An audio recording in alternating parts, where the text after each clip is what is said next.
Shalom Avracha mes chéris, ce Shabbat parashat Hukat.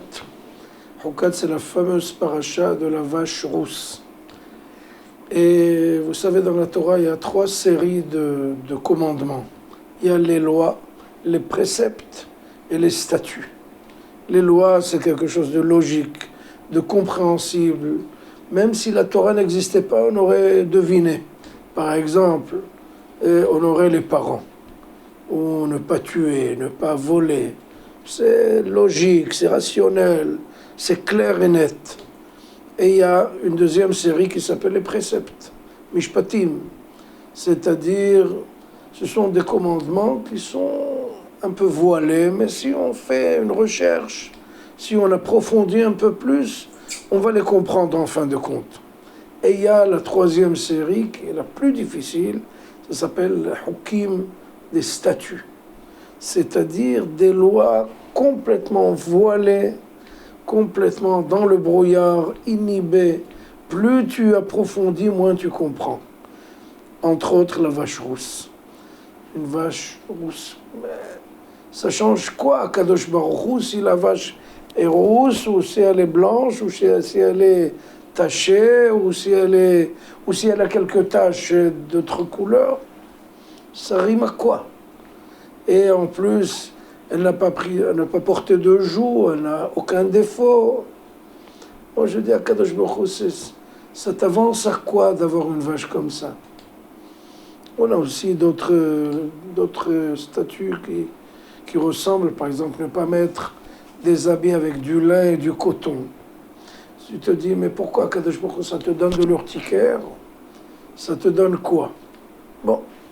Mais pourquoi Kadosh Baruch Hu a donné ces lois-là, incompréhensibles, qui dépassent l'entendement? Ça rime à quoi?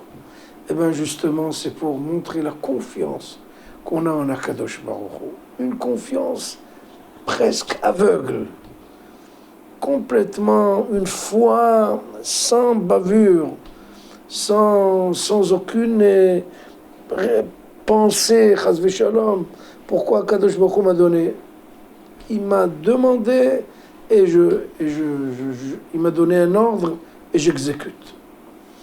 Le Talmud raconte qu'il y avait un goy qui vendait des diamants à Ashkelon. Le Talmud dans le traité de Kiddushin. Et le pectoral du grand pontife, il manquait un diamant rarissime et extrêmement cher. Ils sont venus le voir parce qu'ils avaient besoin de ce diamant-là pour le Beth Amikdash. Ils ont été le voir. Vous avez ce diamant? Oui. Il vaut combien? 100 000 euros. Allez-y nous apporter. Il a été, mais la clé du coffre-fort était sous l'oreiller de son papa qui dormait. Et il est revenu, il leur a dit, je ne vends pas. Ils ont cru qu'il voulait un peu plus d'argent. 200 000 euros, 300 000. 1 million d'euros, il veut pas vendre. Entre-temps, son père s'est réveillé et les hachamim ont déjà quitté les lieux. Il a dit, c'est quoi ces bruits que j'ai entendus? Il a dit, il y a des gens qui veulent acheter ce diamant-là rarissime. Va les appeler. Il a couru, il les a interpellés, ils sont revenus. On dit, combien ça vaut? On n'a pas plus qu'1 million. Il leur dit, non.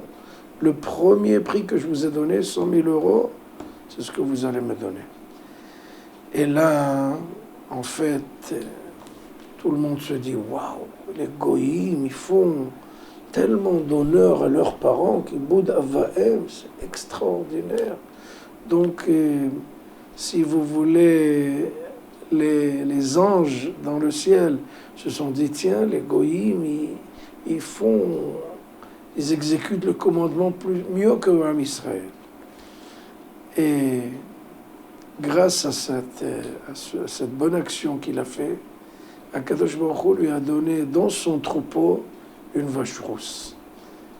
1 an plus tard, ils sont venus acheter cette vache et ils lui ont donné en fait toute la différence entre 1 million d'euros et les 100 000 euros qu'elle a vendus.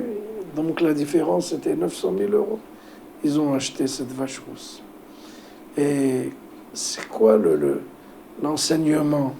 C'est que les goïms, ils sont prêts à payer un grand prix pour honorer leurs parents, mais c'est logique, c'est rationnel, c'est compréhensible. Et nous, on est prêt à payer 9 fois, 1000 fois plus pour un statut qu'on ne comprend même pas, la vache rousse. C'est-à-dire que notre supériorité du peuple d'Israël, c'est de faire justement des mitzvot qu'on ne comprend pas pour montrer et démontrer notre confiance en Dieu. Shabbat Shalom.